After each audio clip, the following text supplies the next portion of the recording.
which are great. They are. They are. Question about what was the best book you read last year? In the whole year? Yeah. Oh my gosh. Do you want me to start with mine and you can not listen and think about yours while I talk? I'm gonna do both. Lonesome Dove, which I've raved to you a bunch of times. It was a wild read. Okay, I need to read that. Yeah. I love a good novel. A good long. This is beefy long. novel. This one's a hard one to give to people because it's like, it's huge. Oh, giving a gift of a large novel. Is that a thing? That's a bad thing. I like it. It's kind of a gauntlet. Throw it down on me. Not at this point in my life, but I could see 10 years down the road, 20 years down the road, okay, I'll do this huge book, friend. The one I read at the end of the year was Now Scarred 4. Oh yeah. And loved it. Yeah. Yeah. And was that the favorite of the year though, do you think? Oh, of the year, it's hard to say what the favorite of the year would be. I need to casting back to the first half of the year is hard. Yeah, it's a long time ago. Yeah. Totally. I'll put that up there near the top then. Yeah. Yeah. Yeah. I'm drawing blanks on the That's when he goes to the northern town, right? Yeah. Yeah. Yeah, and just descends into alcoholism in such a serious way. It's funny, I never even picked that up, really. The alcoholism? Oh my gosh. Yeah? It's right there. I guess I remember the setting of the town that really struck me. Mm-hmm. It's funny what you pick up on. Even when we do this podcast, I feel like you and I will be like, or you'll have something you took away from the book, or I've not thought about it at all. Mm-hmm. And you're like, oh, that was the whole meaning of the book to me. Oh, yeah. Differing. That's the cool part about chatting about books, I think. Totally. Yeah. Great. Yeah. But anyway, who do we got coming in today, RC? Today we have Charlene Carr, who is a lover of stories. After traveling the globe for several years and working at an array of mostly writing-related jobs, she decided it was time to focus exclusively on her true love, novel writing. To date, she has published a staggering 11 novels. Her two most recent books, Hold My Girl and We Rip the World Apart, are published by HarperCollins. Charlene Carr lives in Nova Scotia with her husband and daughters. Okay, awesome. Let's talk to Charlene.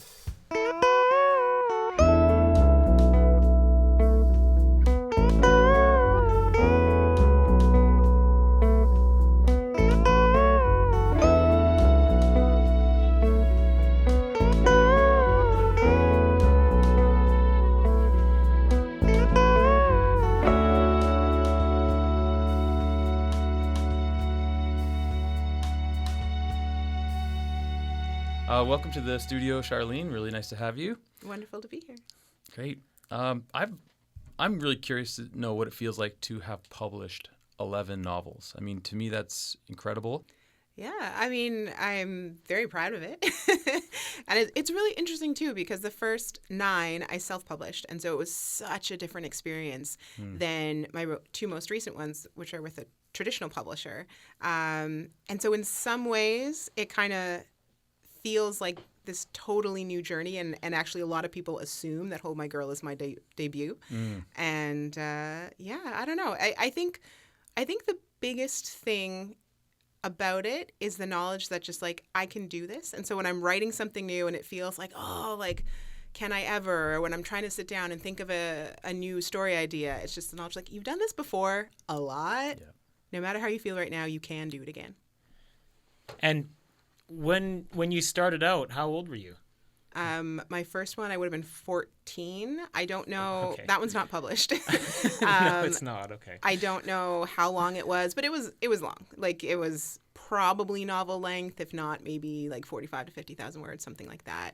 The next one I started when I was 17, and that is one of my published ones.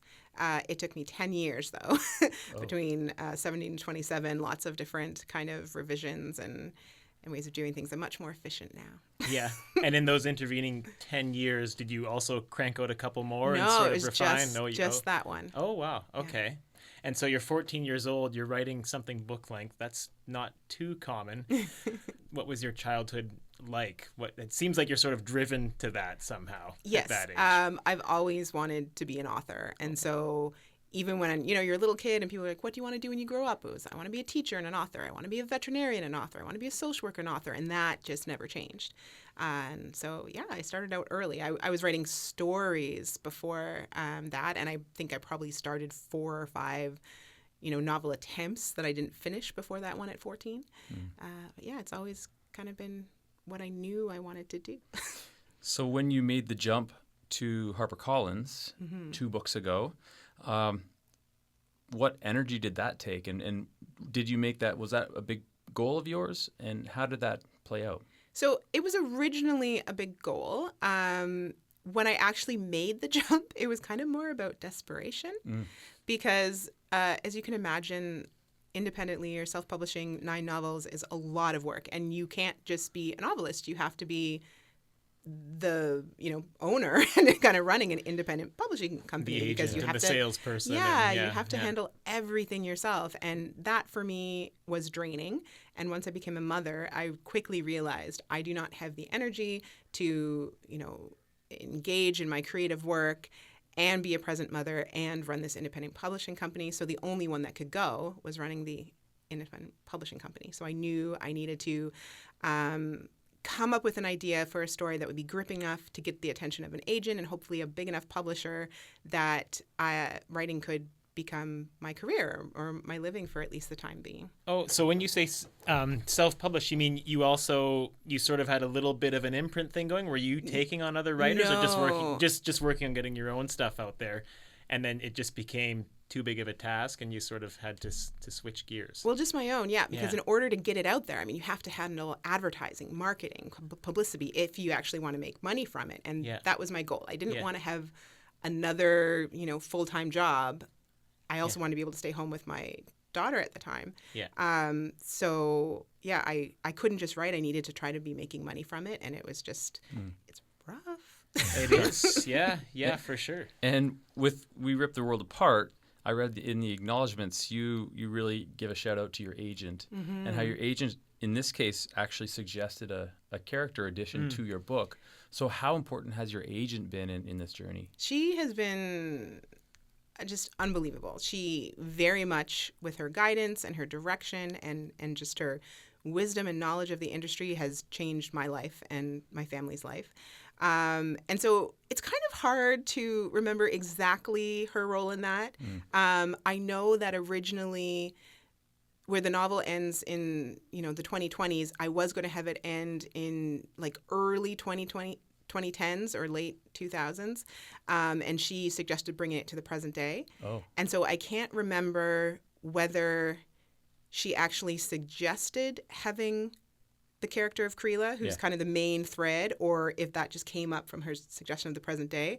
I do know that what draws kind of her storyline, originally I was going to have her, doing a master's thesis, and that's how she starts discovering her family and the impetus. And again, I can't remember if I had her pregnant or not, or if the agent suggested, motherhood be part of it, but definitely she suggested that, rather than have this academic thing that's driving her, can we bring in some emotion, and could potentially becoming a mother be what is making her want to figure that out? And as soon as she suggested that, I was just like, oh, yes. Like, how did I not think of this? That is kind of the missing link to tie all the threads of the story together.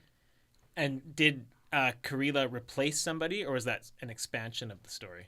It would have been an expansion, yeah. Oh, okay. I think in my original thoughts, and again, I don't remember whether I came up with Creela like I should say a second child, or whether that was my agent, but I think maybe she suggested the present day, and I was like, well, how do I get to the present day, because the son storyline wouldn't have made sense at a different timeline. Yeah. And so I think I thought, like, oh, the family having a daughter, that will bring. Okay. And in Hold My Girl, you have a dueling narrative, 2 voices kind of going back and forth.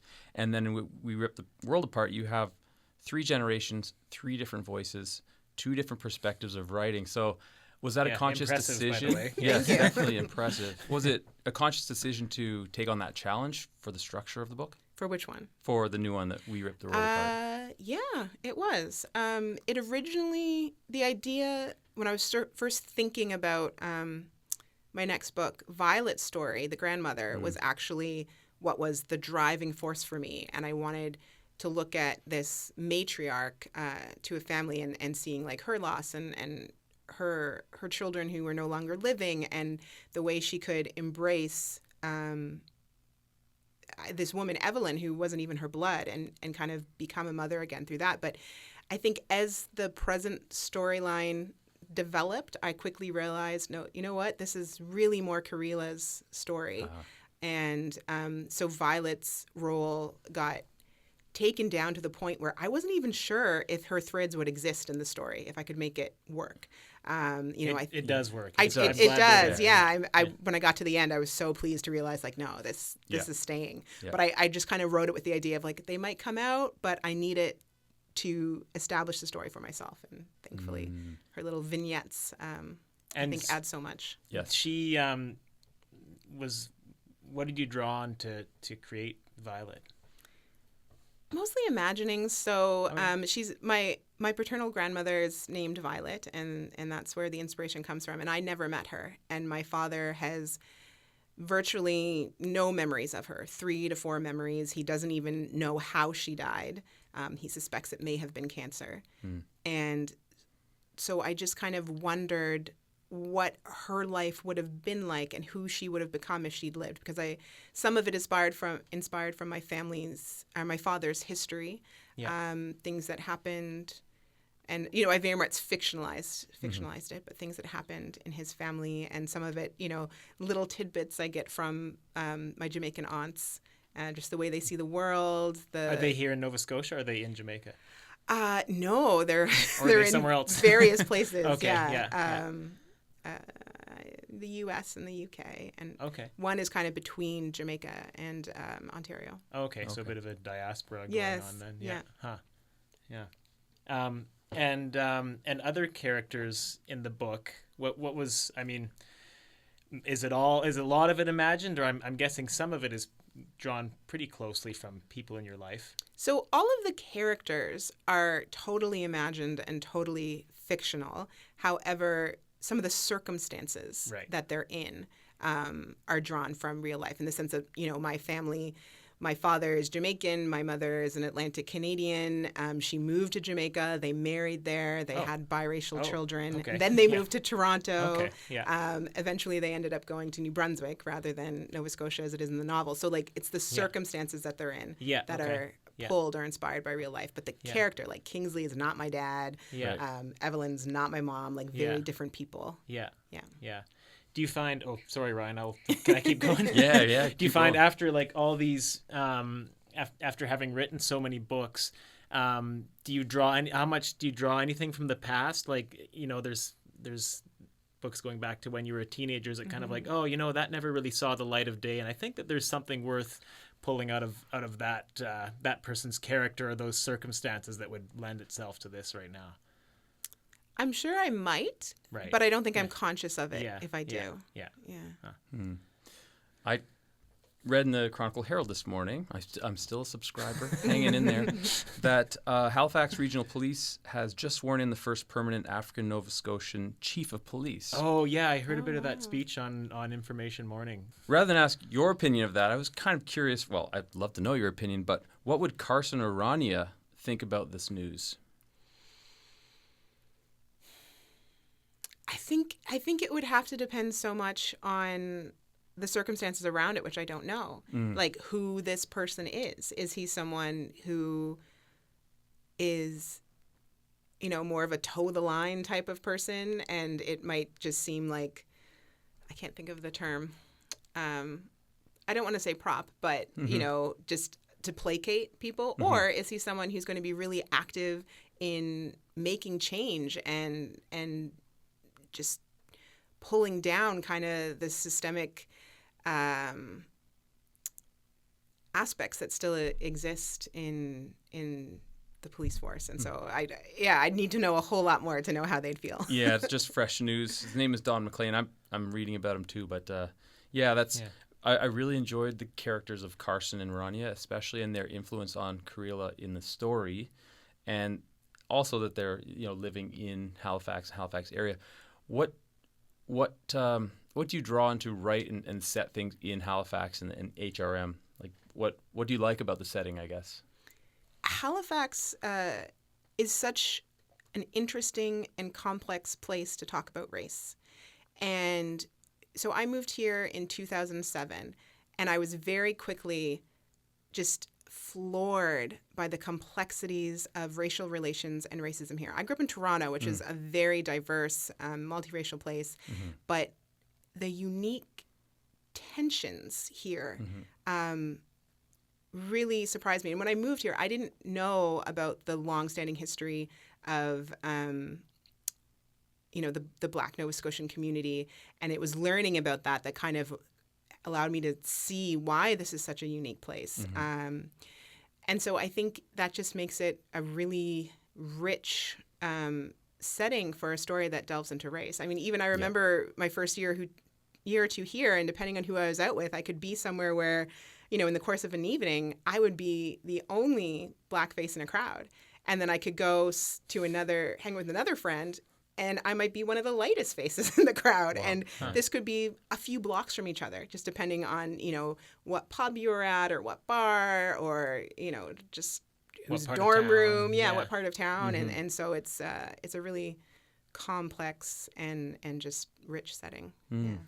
Bringing it to the writing, do you find, say, aspects of writing just straight character development kind of stuff versus writing about circumstances during the Black Lives Matter protests and stuff like that? Or are either of those more difficult to write, or is it sort of the same across the board for you? It's the same challenge, or? I think it's maybe more difficult to write. So there, as far as I know, at least when I started writing, there was no Black Lives Matter chapter in Halifax. That was something that I had to create. Oh. And so is there one now? Do you know? Or? Oh, I don't know, but okay. that surprises me based on reading the book. Yeah, no. And so I did a lot of research reading two books that one was, I think, created by, and the other was edited by some of the kind of key people in the Black Lives Matter movement in both Ontario and Quebec. So I did that research there. A lot of it came from imagination. A lot of it came from articles that I'd read regarding race and racial issues in Halifax, and trying to imagine what a chapter here would look like and what they would focus on. And so because I'm creating this thing, and also a lot of the people here, if there was a chapter here, a lot of the people would be from the Scotian community, right, which I'm not a part of. As you might guess from the book, my father's Jamaican. I'm a first-generation Canadian as far as that goes. And so I'm not part of that community. Okay. And so it's kind of scary and nerve-wracking to write characters who would be, and try to do it in a way that will feel authentic, but not as if I'm trying to place my thoughts or understanding. So a lot of research goes into it. And, Have you heard anything back from anybody about that? I haven't. And so, I'm hoping that make you more worried, or? No, I'm hoping that means I did a good job, because I think if I didn't, people would let me know. Right. Yeah. Right. Again, switching gears a little bit, book clubs. So I was curious about book club. I saw your questions at the end of both novels, both most recent novels, and it appears to me that book clubs are a big audience that you're trying to target, or at least your publisher is. So have you had some interesting book club experiences, and how much does the publisher want to get book clubs going? So it was certainly more me who pushed that. Okay. So it was me who said, hey, I can write up a list of book club questions and put them in the book. And I have that for all my self-published books as well. Oh, cool. And writing is a very solitary activity. And so to be able to be in a room with 6 to 12 people who have read your book and are engaged. And a room or a virtual room also? Both. Yeah, I've done both. Oh, wow. Okay. Yeah, and just want to spend, the next hour talking about your characters. Yeah.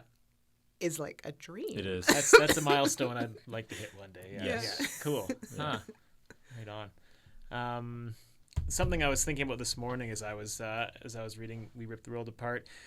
You seem you're a very deep feeling person, and I was reading there's a little passage where it was after Anthony's died, and Evelyn is sort of she's beginning her sort of quest for justice, and then you're talking about the air quality in Toronto, and how like this will affect asthmatics and stuff like that. And I just instantly felt like this is a person who, probably the world often seems like too much for her, kind of thing.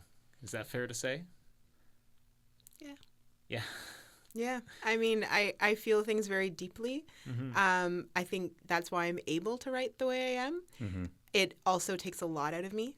These 2 books in particular, I had to pull from some very personal emotional trauma to make them as real and as resonant as I wanted them to be for the reader. In Hold My Girl, 3 times I had to stop writing, once for 2 months, because as I said, it's pulled from personal experience. And so I went through infertility and fertility treatments to have my daughter. And so during the writing, I had 3 embryo transfers, successful pregnancies, and then lost them all.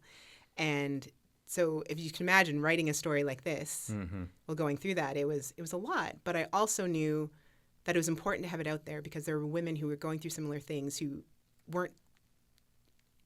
didn't have people in their lives who were talking about it with them the way that I didn't. And so seeing it on the page would be so important. Yeah, so And that maybe goes all the way back to you as a kid too. Does that? I think so. I was always a very sensitive kid. Even before we started here, I mentioned that I took the journalism program and I was working as a journalist, and that's why I stopped, because having to be in the news so much and know what was going on and just all the atrocities, it was weighing far too much on my mental health. And so there's at least somewhat of a divide when you're fictionalizing it as opposed to writing about the actual people who are going through these circumstances. Yeah. And you see those little tidbits too in the book of, the news is on and, it's grim, but it's also good for the news to have it grim and stuff. And there was a little bit of maybe, I don't want to say bitterness or something like that, but of knowing. Yeah. And I'm not bitter about it. And I understand. And I think it is important for stories to be told, like news stories, factual. But I happen to be a person who it's too much for to have that as a regular part of my life. Yeah.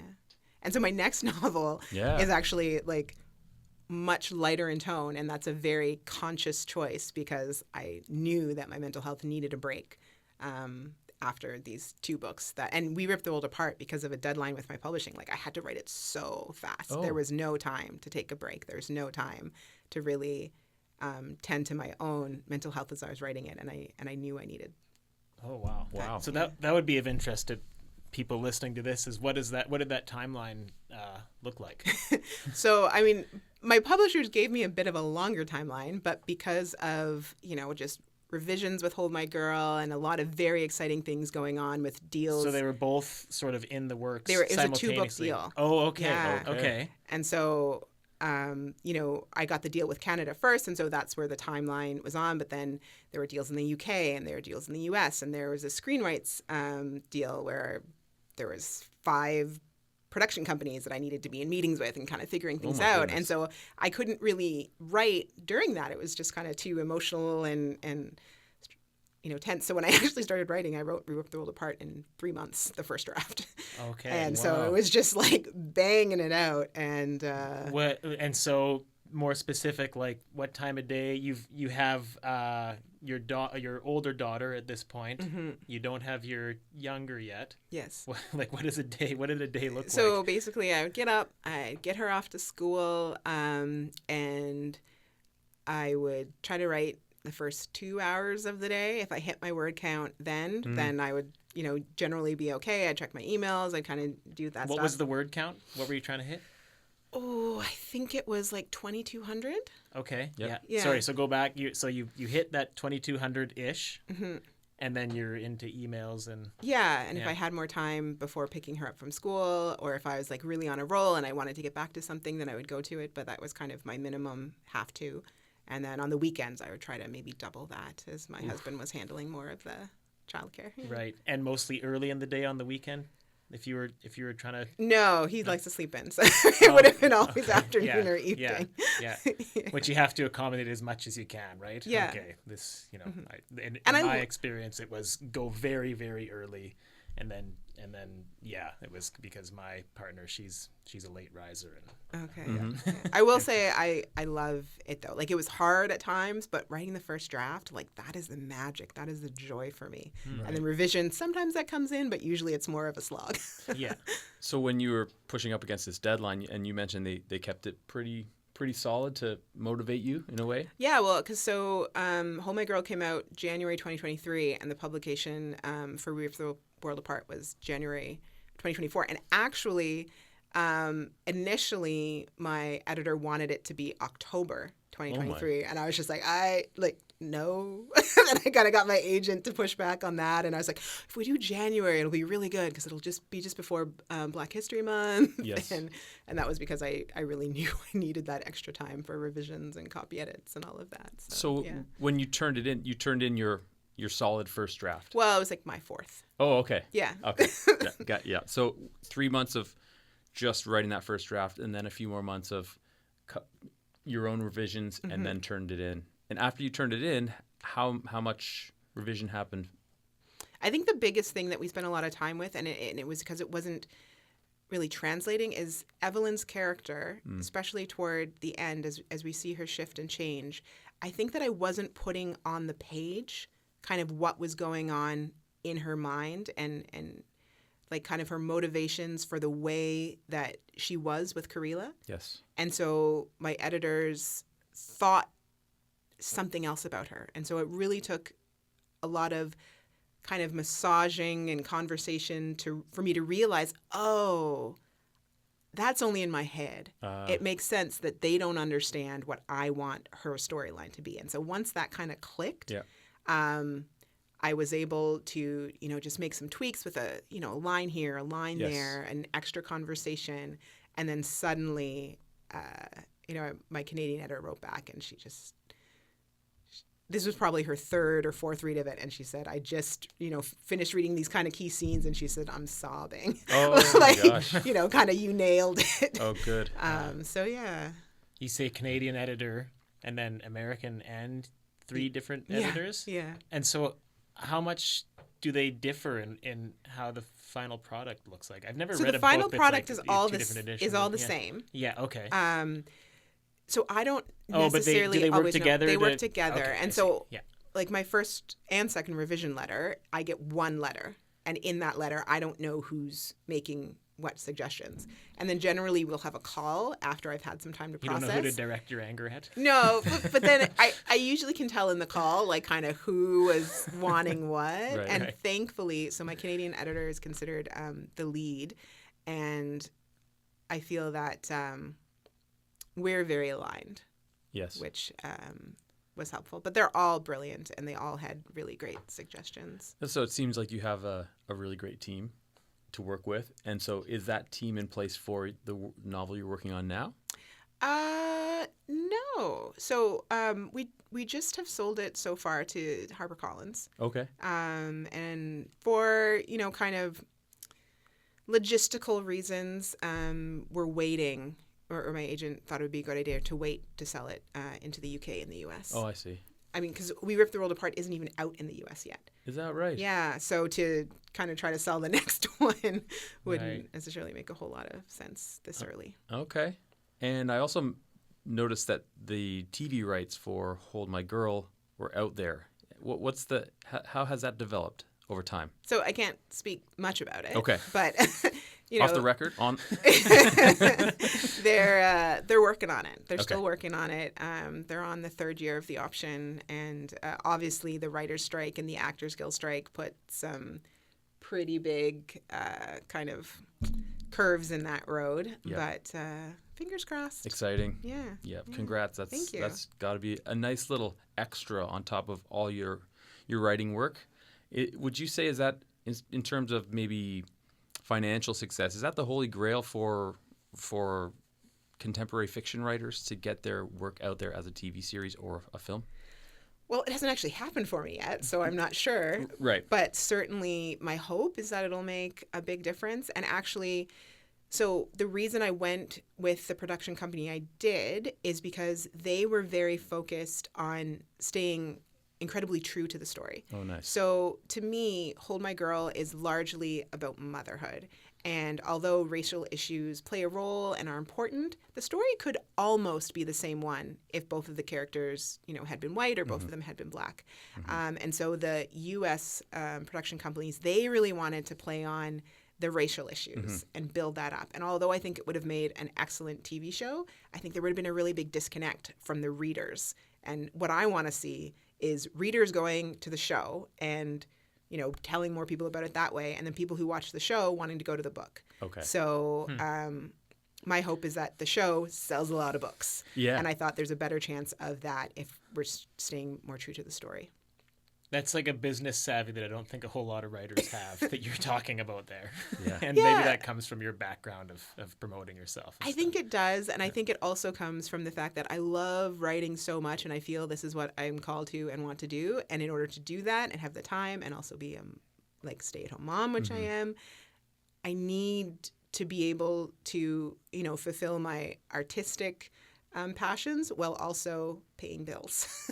Right. And so I need to be thinking about those kind of things. Yeah, for sure. Otherwise, I'll be able to write a whole lot less if I'm, out doing a 9 to 5 or whatever else. And that's it. That's So you're really thinking, I need to have this time, so I've got to keep hustling to have the time. Yeah, amazing. Can you talk about some of your early inspirations, some of the writers who inspired you? Oh, there's so many. So what I'll talk about instead, not really early, but an inspiration for We Ripped the World Apart. Sure. And I actually had hoped that a quote from one of the books would be an epigraph for the book. But unfortunately, there was just a lot of red tape, especially with having different publishers in different regions. Yes. But so this was in the additional resources at the back. I've Been Meaning to Tell You by David Cherry-Andy is a beautiful meditation just on identity and race and belonging. And as I was writing We Ripped the World Apart, I had a lot of fear that the way that I was creating Karila and kind of her choices throughout the novel would be criticized. Because she's fearful to stand up for, I think, the movement and just Black identity because of what she's been through and because of the pain that she's already had. And she's asked to be the face of the movement. And she doesn't want to. And I kind of felt that a lot of people would think, well, she should. She has this power. She has this story that could really change things and change people. But I felt so strongly that, no, that's not right for her. And so there's a line a passage in I've Been Meaning to Tell You. I'm going to read it. Sure. All right. You did not create the inequalities and injustices of this world, daughter. You are neither solely nor uniquely responsible to fix them. If there is anything to learn from the story of our ancestry, it is that you should respect and protect yourself, that you should demand not only justice, but joy, that you should truly see, the vulnerability and the creativity and the enduring beauty of others. Wow. And so I had read I've Been Meaning to Tell You previously, and as I was struggling with kind of Karila's arc and the decision she was going to make, I thought back to the book, and I knew there was something in it that really lined up with that. And so when I read that passage, it was just so much permission to say, you know what? It's not her fault the world is the way it is. She's been through her pain. If she doesn't want to take that pain and display it to be like a signpost of this is how bad the world is, everything has to change, like that's her right. Right. And the responsibility should be on the people who created the world that way. Right. Not on the victims who are trying to struggle and live and embrace joy and a life of meaning despite that. That's very well said. And mentioning David Cherry-Andy, and I was reminded of a character in his novel Brother. Anthony, in your novel, reminded me a little bit about one character in Brother. And this, I guess, my question from the list that the amazing list of additional resources you put at the end of your book, other than David Cherry-Andy, which of those books would you recommend we take a look at first? So I would have said I've Been Meaning to Tell You probably. Yeah. But now you've given away the the key takeaway. Well, that's good. But so many of them are important and just reveal so much about the Black experience and their biracial experience in ways that a lot of people probably have no idea of. I remember growing up and people saying to me, like, oh, racism isn't a thing. Like, Canada doesn't have racism. And it's just like, okay, I've experienced it plenty of times. Blackberry Sweet Juice by Lawrence Hill is just a classic. I'm so bad with titles. I can't remember the name of the other one. Well, I mean, when people grab your book, just flip to the end and you'll see an amazing list of resources there. Yes. Yeah. And going back further with writers, do you is there anybody that sticks out in your head from those key teenage years, those formative years? Definitely Lucy Maud Montgomery. Okay. Emily of New Moon, that series was just, I don't know, I felt such kinship with Emily. You know, she's a writer herself, and she lives in this kind of world of the imagination that I kind of felt I lived in as well. I mean, I certainly had some pretty close friends growing up, but I also spent so much time with my head in a book and so much time just kind of imagining like this fairy world. And, you know, there's the ideas of the flash and that moment of inspiration. And so... well, maybe one more question, and want to say thank you so much for coming in today. Thank you. And it's inspiring, I think, to writers, and there are a lot of aspiring writers listening to this. What advice or what do you have to say to someone who wants to publish a novel? Don't fall into the trap of thinking that to be a writer, you need to write every day. Because for the average person, you know, who isn't independently wealthy, that's just not realistic. Whether you have a job or you have school or you have kids to take care of or, you know, elderly parents to take care of, you're probably not going to be able to write every day. And if you have that mindset, you're going to feel like you're constantly failing. So figure out your life, and this could shift and change, and then write when it works for you. And set goals, but make sure that they're so attainable that it's almost impossible for you to fail. So I had some goals that were not attainable when I started writing Hold My Girl, and I was failing all the time, and so I wasn't sitting down to write. And then I sat down and I looked at my life and I realized, okay, there was a point where I was writing 2,000 words a day. This is not possible with a 1-year-old. Yeah. And so I realized 300 words 4 days a week was doable for me. And I'm a big outliner, and so if I have an outline and I know what I'm sitting down to write, and I have 25 minutes when my daughter, who was a horrible napper, is having a nap, I could write 300 words. And honestly, probably 70% of the first draft of Hold My Girl was written in 15 to 25 minute little sprints. Wow. And the other thing is just allow that first draft to be awful. Right.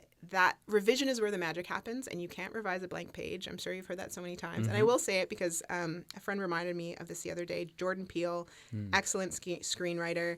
I might not get it perfectly correct, but he basically said, when I'm writing the first draft, I have to constantly remind myself that I'm simply shoveling sand into a box so that later I can make castles. Oh, wow. And that is so needed when you're just trying to get it done. That's great advice. Totally. Yeah, that's great. Thanks again for coming in. We Thank really you. appreciate it. Yeah, thanks, Charlene. That's awesome. Yeah.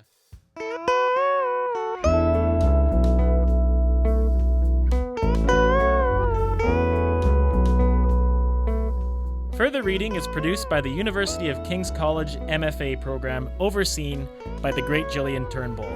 I edit it, Aaron Williams, that's me. Music is by Pete Johnson. Graphics are by Mike Smith. On the other side of the room from me is... R.C. Shaw over here. Thanks a lot. We'll talk again soon.